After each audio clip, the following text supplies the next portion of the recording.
Hello friends, welcome back to our YouTube channel Alpha Vidya Sankuul. Today we are going to learn about the unit number 5, the water. उसके बारे में हम discuss करेंगे. ये आज हम जियोग्राफी का जो 5th चैप्टर है वो स्टार्ट करने वाले हैं. तो 5th चैप्टर ये वाटर है, उसमें क्या है. तो अगर आप वाटर के बारे में सोचेंगे तो फर्स्ट आपके माइंड में क्या इमेज आएगा. अगर आपने वाटर ऐसा वर्ड आपने बोला तो आपके माइंड में फर्स्ट इमेज क्या आएगा. तो आपके माइंड में जो फर्स्ट इमेज है वो जैसे कि जो वाटर बॉडीज के लगती कोई इमेज है वो आएगी. फॉर एग्जांपल रिवर की इमेज आएगी, किसी ओशंस की आएगी, वाटरफॉल्स की आएगी, या फिर जो हमारे टेप में से जो वाटर आ रहा है यानी कि जो नल में से हमारे घर में जो पानी आ रहा है उसकी इमेज आएगी.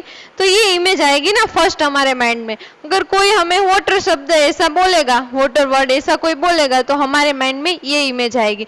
लेकिन ये वाटर होता क्या है, उसका स्ट्रक्चर कैसे होता है, ये जो वाटर साइकिल होती है वो किस तरह से साइकिल चलती है, या फिर जो डिस्ट्रीब्यूशन ऑफ वाटर है वो क्या होता है, तो उसके बारे में इस चैप्टर में हमें स्टडी करनी है. तो डिस्ट्रीब्यूशन ऑफ वाटर के बारे में हम स्टडी करेंगे. बाद में जो ओशंस होते हैं, ओशंस में जो waves, the tides and the oceanic currents, उसके बारे में स्टडी करने वाले हैं. इन लास्ट में जो डू यू नो वाले फैक्ट्स है वो भी हम देखेंगे. तो स्टार्ट करते हैं पहले वाटर से. तो वाटर क्या होता है, तो उससे पहले हम जो वाटर साइकिल होती है उसे अंडरस्टैंड कर ले हैं. ठीक है, वाटर साइकिल हम किसे कहते हैं. तो फॉर एग्जांपल यहाँ पे देखो, water cycle.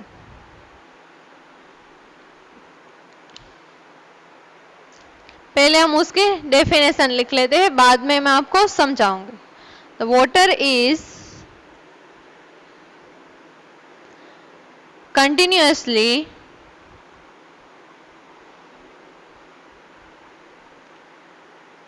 change its form and circulate between oceans, atmosphere and land. It is called water cycle. Water cycle. अब देखो ये डेफिनेशन क्या कहती है, पहले वो अंडरस्टैंड कर लेते हैं. The water is continuously change it's form. यानी कि क्या होता है कि वाटर है वो कोई भी ओशंस होगा तो वाटर वहां पे क्या होगा, किस फॉर्म में होगा, लिक्विड फॉर्म में होगा ना. अब क्या होगा कि ये जो वाटर है जब वार्म होगा यानी कि हॉट होगा तब क्या होगा, इसका जो वाटर है उसका फॉर्म है वो चेंज हो जाएगा ना. लिक्विड में से क्या हो जाएगा उसका फॉर्म, लिक्विड में से उसका फॉर्म है वो वेपर में कन्वर्ट हो जाएगा ना. अब कभी कभी आपने क्या देखा होगा कि जो माउंटेन्स में जो कई सारे रिवर्स होती है वो ऐसे ग्लेशियर्स रिवर्स होती है. तो ग्लेशियर्स रिवर्स में क्या होता है कि वाटर है उसका फॉर्म आइस में कन्वर्ट हो गया ना, या आइस यानी कि सॉलिड फॉर्म में कन्वर्ट हो गया ना. तो ये वाटर है वो कंटिन्यूसली उसके फॉर्म है वो चेंज होते रहते हैं. जैसे कि वो सॉलिड फॉर्म में से लिक्विड में आता है, लिक्विड में से ये गैसियस में आता है. सॉलिड यानी कि जो आइस है, आइस में से वो वाटर में कन्वर्ट होता है, वाटर में से बाद में वो वाटर वेपर में कन्वर्ट होता है. यानी कि ये जो वाटर है वो कंटिन्यूसली उसके चेंज है उसे फॉर्म, और ये जो फॉर्म है वो चेंज होते रहते हैं. And circulate between the oceans, atmosphere and land. या लैंड यानी कि ये कौन सा स्फीयर आ गया, लिथोस्फीयर आ गया. And atmosphere and oceans, oceans यानी कि ये किस स्फीयर में इन्वॉल्व होगा, ये जो ओशंस है वो हमारा हाइड्रोस्फीयर है उसमें इन्वॉल्व होगा ना. तो देखो ये तीनों स्फीयर आ गया ना, हाइड्रोस्फीयर, एटमॉस्फेयर एंड लिथोस्फीयर. तो ये जो वाटर्स फॉर्म होते हैं वो कंटिन्यूसली ये तीनों स्फीयर में ऐसे सर्कुलेट होते रहते हैं. जैसे कि वो हाइड्रोस्फीयर में से एटमॉस्फेयर में जाएगा, बाद में एटमॉस्फेयर में से लिथोस्फीयर में जाएगा, और फिर से लिथोस्फीयर में से वो हाइड्रोस्फीयर में आएगा. तो ये तीनों स्फीयर में ऐसे सर्कुलेट वे में जब घूमता रहता है, ये वाटर सर्कुलेट करता रहता है, तो उसे हम क्या कहते हैं, उसे हम वाटर साइकिल कहते हैं. बेसिक डेफिनेशन है, आप सबको समझ में आ जाएगा. कैसे कि ये जो वाटर है उसका फॉर्म कंटिन्यूअसली चेंज रहता है। जब ओशंस में होता है तब ये लिक्विड फॉर्म में होता है। एटमॉस्फेयर में आता है वाटर तब कैसा हो जाता है, ये वेपर फॉर्म में कन्वर्ट होता है। इन लैंड में उसका प्रेसिपिटेशन हो जाएगा या लिक्विड फॉर्म में आएगा, और कहीं पे भी वो आइस में भी कन्वर्ट हो जाएगा ना। तो यानी कि ये तीनों स्फीयर में उसका फॉर्म है वो ऐसे कंटिन्यूअसली चेंज रहता है और सर्कुलेट करता रहता है, ये जो वाटर होता है वो। तो उसे हम क्या कहते हैं, उसे हम वाटर साइकिल कहते हैं। फॉर एग्जाम्पल यहाँ पे मैं वाटर साइकिल आपको ड्रॉ करके दिखाती हूँ कि कैसे ये वाटर साइकिल है वो सर्कुलेट करती रहती है। तो फॉर एग्जाम्पल यहाँ पे क्या होगा, यहाँ पे ये ओशंस में या सी वाटर या फिर ओशंस वाटर कोई भी कह लो, तो यहाँ पे क्या है, ये ओशंस वाटर। अब ये ओशंस वाटर है वो ये सनरेज के थ्रू क्या होगी, वार्म होगी। तो ये सनरेज के थ्रू जब वार्म होगी, गर्म होगी, तो क्या हो जाएगा कि इसमें से ये वाटर वेपर में कन्वर्ट होगी ना, वाटर वेपर। किसके थ्रू हुआ ये, तो ये जो हमारी कंडीशन हमें अप्लाई की ना, कौन सी कंडीशन अप्लाई की हमने, तो यहाँ पे जो सनरेज है वो आई, सनरेज के थ्रू ये इस फॉर्म में से इस फॉर्म में वो कन्वर्ट हुआ। अब क्या होगा कि ये वाटर वेपर है वो जब कूल डाउन हो जाएगी तब वो ऐसे कंडेंस होगी, यानी कि वाटर का कंडेंसेशन होगा। कंडेंस होके वो क्या बनाएगी, कंडेंस हो गए वो वाटर ड्रॉपलेट्स बनाएगी, वाटर ड्रॉपलेट्स। ये सारे वाटर ड्रॉपलेट्स मिलकर क्लाउड बनाएंगे, और ये क्लाउड्स में से जब प्रेसिपिटेशन होगा,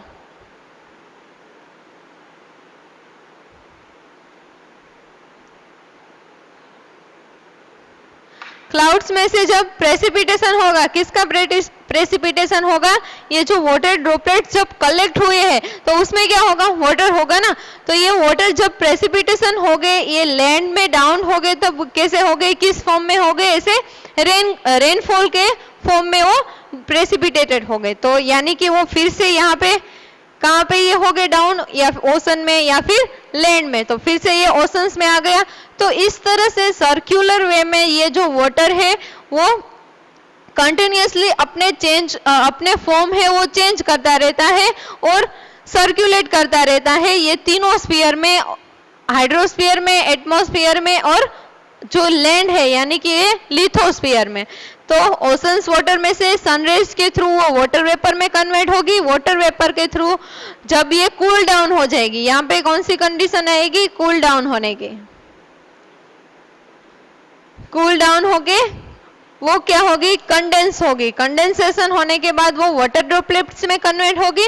ये सारे वाटर ड्रॉपलेट्स से वो कलेक्ट होके क्लाउड का फॉर्मेशन करेगी, और ये क्लाउड के थ्रू जो प्रेसिपिटेशन होता है वाटर का एज ए रेनफॉल, तो उसे हम क्या कहें, ये जो रेनफॉल होता है वो ऐसे ओशंस में आएगा उसका वाटर, या फिर लैंड में आएगा।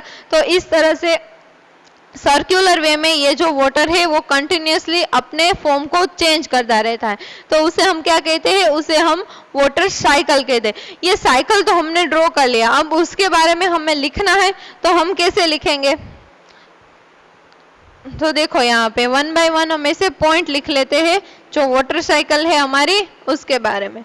तो पहले क्या लिखना है आपको, पहले उसकी डेफिनेशन लिखनी है कि वाटर साइकिल किसे कहते हैं, बाद में साइकिल ड्रॉ करनी है वाटर की, एंड फिर उसके पॉइंट लिखने हैं। आप क्या लिखना है, सबसे पहले हम लिखेंगे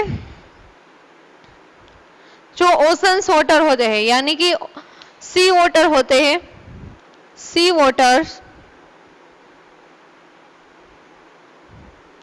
वार्म या फिर hot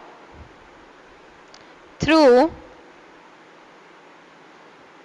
sun rays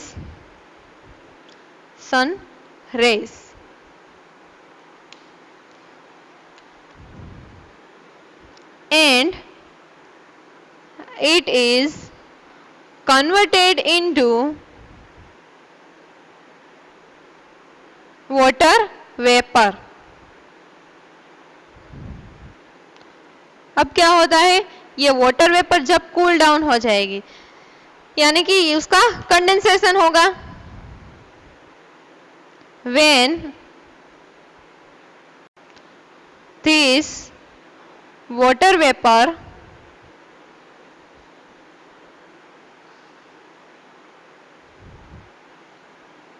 is cooled down and converted into water droplets,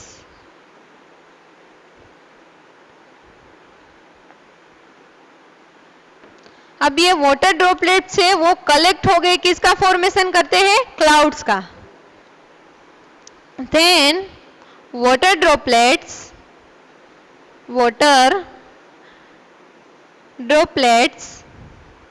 are collected and form clouds. अब क्लाउड्स में से क्या होगा? फ्रॉम दिस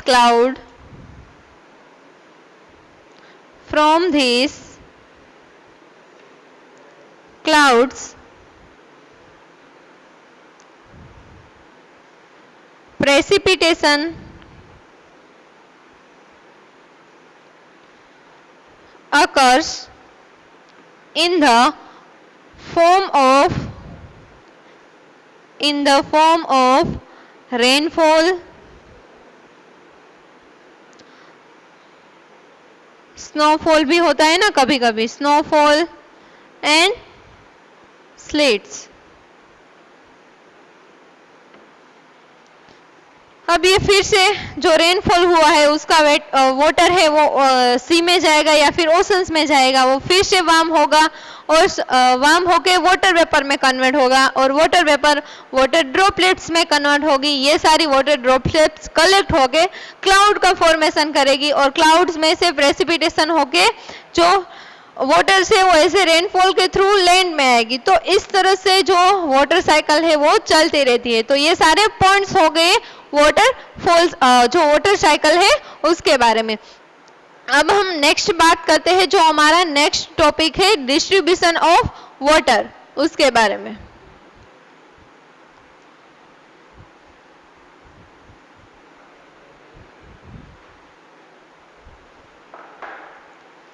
नेक्स्ट जो हमारा टॉपिक है वो है distribution of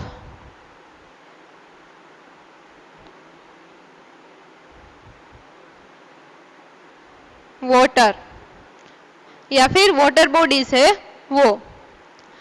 we also know that the third fourth part of the earth is water bodies. जो हमारा अर्थ का क्रस्ट का जो पार्ट है उसमें से जो थर्ड फोर्थ पार्ट है वो किससे सराउंडेड है? तो जो हमारी वाटर बॉडीज है उससे।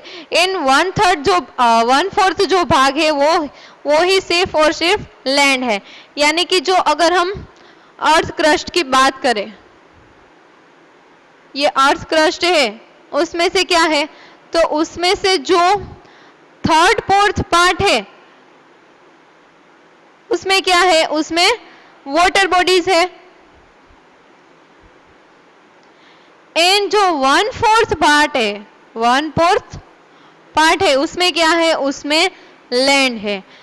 तो यही रीजन है कि ये जो वाटर है हमारे अर्थ क्रस्ट में वो सबसे ज्यादा है। तो यही रीजन के थ्रू क्या होता है कि यही रीजन के थ्रू जो हमारी प्लेनेट है, अर्थ है, वो किसे दिखती है?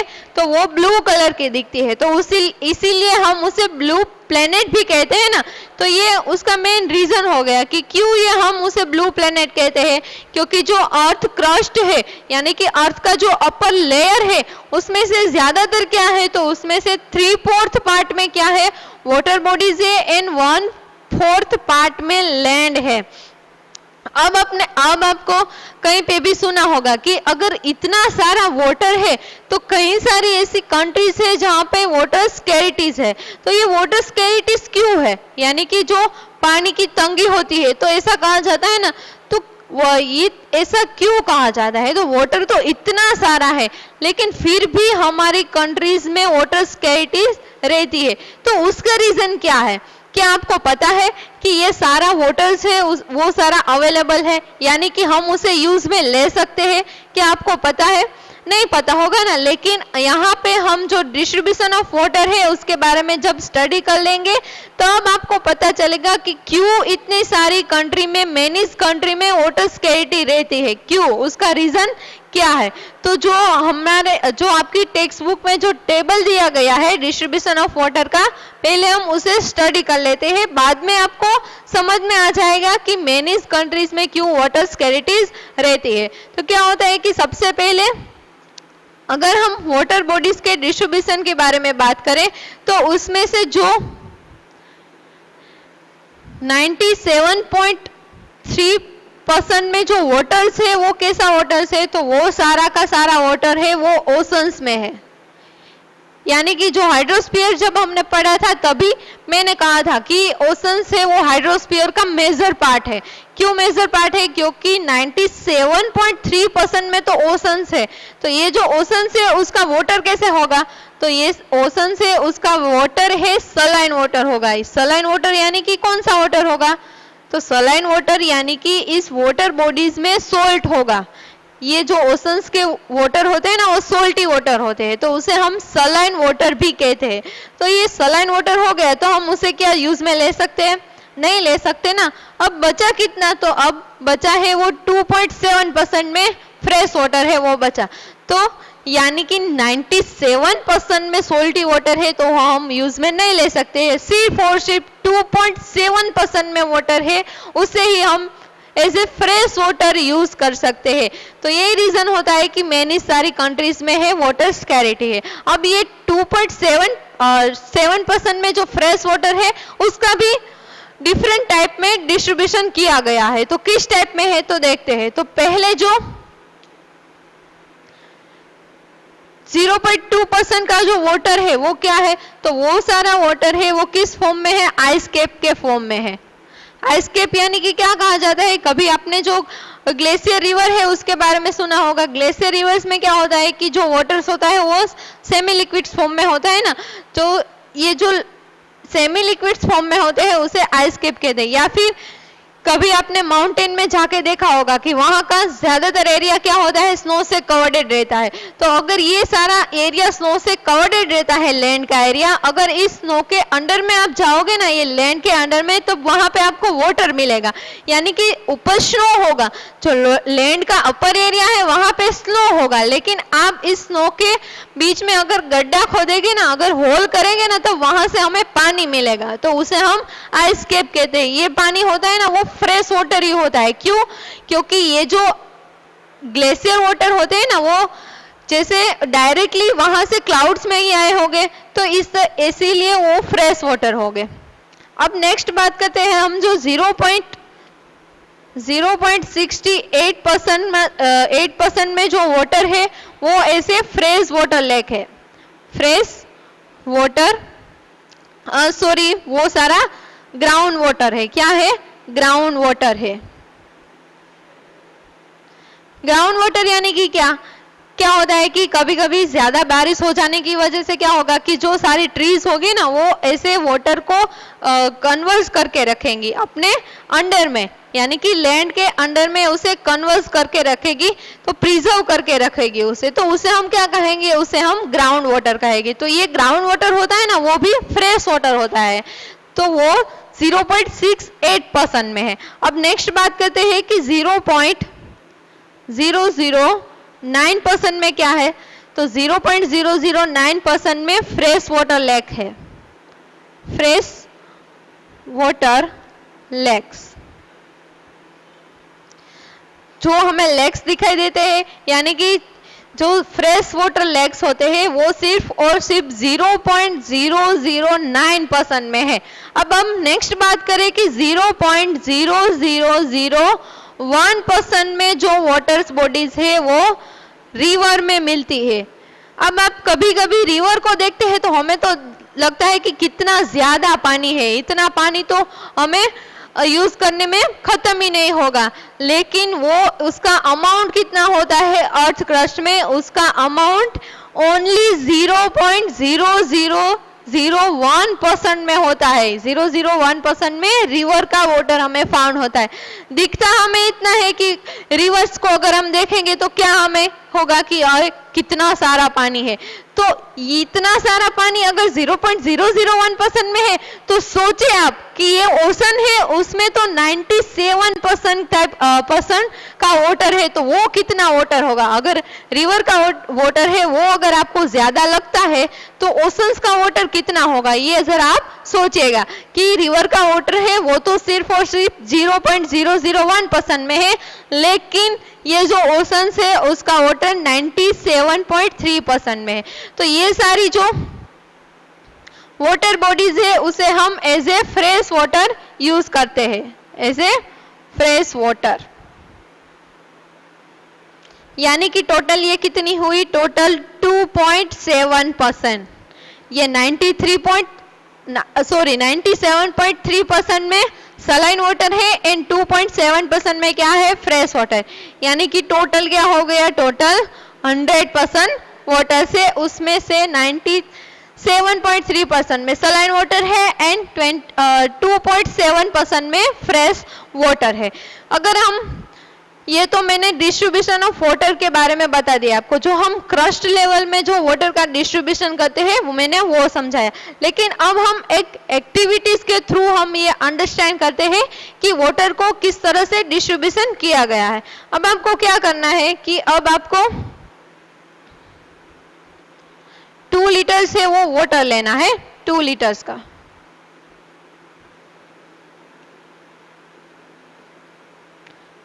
टू लीटर्स वाटर आपने ले लिया किसी वेसल में। अब क्या करना है, उसमें से आपको 12 स्पून वाटर है वो किसी अनोदर वेसल में ले लेना है आपको।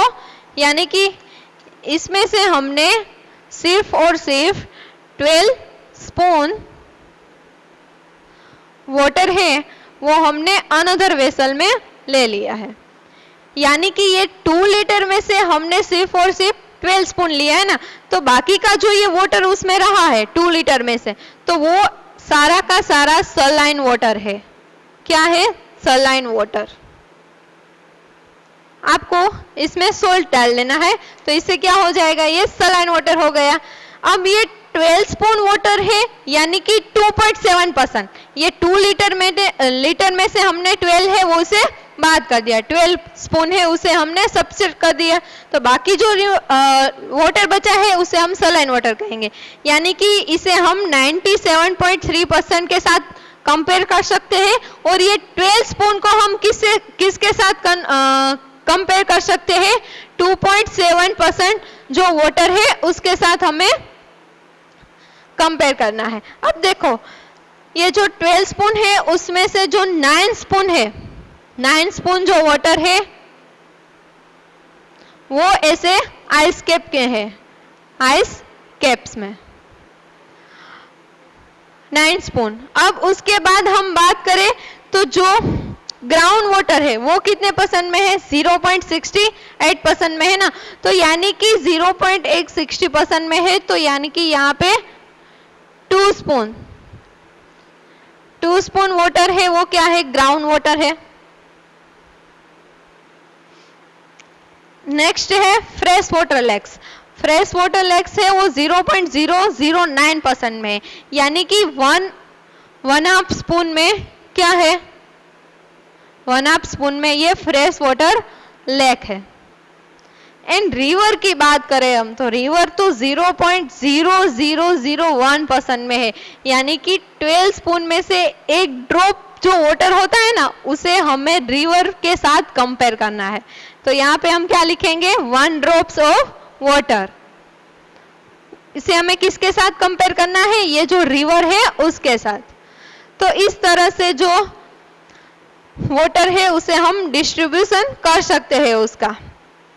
ये एक्टिविटी के थ्रू क्या करना है, 2 लीटर्स पानी डालना है आपको एक वेसल्स में, उसमें से 12 स्पून जो वाटर है उसे दूसरे वेसल में ट्रांसफर कर देना है। जो बचा पानी है उसमें आपको नमक डाल देना है, तो उससे क्या होगा, ये सारा सलाइन वाटर हो गया, यानी कि 97% 3% वाटर है, उसे हम इस वाटर के साथ कंपेयर कर सकते हैं। अब ये जो 12 स्पून वाटर है उसे हमें 2.7% जो वाटर है फ्रेश वाटर, उसके साथ कंपेयर करना है। उसमें भी ये जो आइस कैप वाटर है वो हमें 2% है, यानी कि 9 स्पून वाटर क्या होगा आइस कैप में, और 2 स्पून वाटर है वो क्या होगा, ग्राउंड वाटर होगा।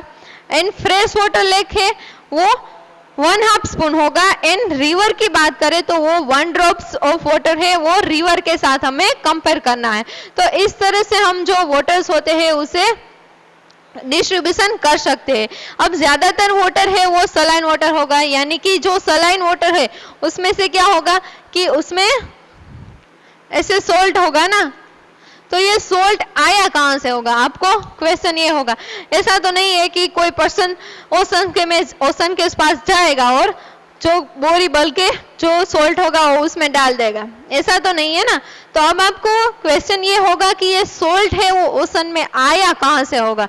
तो सोल्ट है वो ओशन में, आपको पहले पता होना चाहिए कि जो रिवर्स होती है वो कहां से ओरिजिनेट होती है, तो जो माउंटेन्स होते हैं वहां से ओरिजिनेट होती है। तो माउंटेन्स में से आती है जब रिवर, कहां से आएगी, माउंटेन्स में से, स्लोप में से जब आएगी तब वो प्लेन्स में आएगी। प्लेन्स में यानी कि देखो यहाँ पे ये कोई माउंटेन्स है, तो इसमें से यहाँ से रिवर आएगी, बाद में ये प्लेन में जाएगी, प्लेन में थ्रू, यानी कि ये जो रिवर्स है वो ऐसे डेल्टा में कन्वर्ट होगी और ऐसे ओशंस में मिल जाएगी ये जो रिवर्स है वो। तो ये रिवर जब आएगी ना यहाँ से माउंटेन में से, तब ये कहीं सारे ऐसे जो माउंटेन्स के पार्ट होगा उसके साथ ऐसे कोलोइड होगी। कोलोइड होने की वजह से क्या होगा कि ये माउंटेन का पार्ट है उसमें रॉक्स होगा। तो ये रॉक्स में क्या होता है कि रॉक्स में कई सारे ऐसे सोल्ट्स भी होते हैं, जैसे कि सोल्ट्स में क्या होता है NaCl होता है ना। तो इस तरह से ये जो NaCl है वो आया कहाँ से है, तो यहाँ से जब ये रिवर्स है जब किसी माउंटेन के पार्ट से ऐसे कोलाइड होगी, तो कोलाइड होने के साथ क्या होगा कि ये रॉक्स भी उसके साथ चलने लगेंगे ना, जो रिवर होता है वाटर का उसके साथ साथ ये चलने लगेंगे। तो ये जो रॉक्स है वो यहाँ पे आएंगे। फिर प्लेन में से, प्लेन में क्या है, प्लेन का जो एरिया होता है वहां पे क्या होगा, वहां पे सोइल होगी। तो सोइल में भी कई सारे ऐसे एलिमेंट्स होंगे, जो एलिमेंट्स यहाँ पे बह के कहाँ पे जाएंगे, ये सारे एलिमेंट्स बह के ओशंस में जाएंगे। तो इस तरह से जो रिवर आती है माउंटेन में से, तो उसके साथ साथ ही इस टाइप के एलिमेंट है वो आते हैं। तो यानी कि ओशंस में पहले से सोल्ट होता नहीं है, लेकिन जब ये रिवर ओरिजिनेट आती है तो उसके साथ ये एलिमेंट लाती है। तो इस तरह से जो ओशंस का वाटर होता है ना वो ऐसे सोल्टी होता है, ऐसे सलाइन वाटर होता है। तो इस तरह की बात हो गई। तो अब हमें जो नेक्स्ट बात करनी है ओशंस के बारे में, वो हम आगे के लेक्चर में डिस्कस करेंगे। आज के लिए हम इतना रखते हैं, बाद में हम ओशन के बारे में डिस्कस करेंगे। Thank you.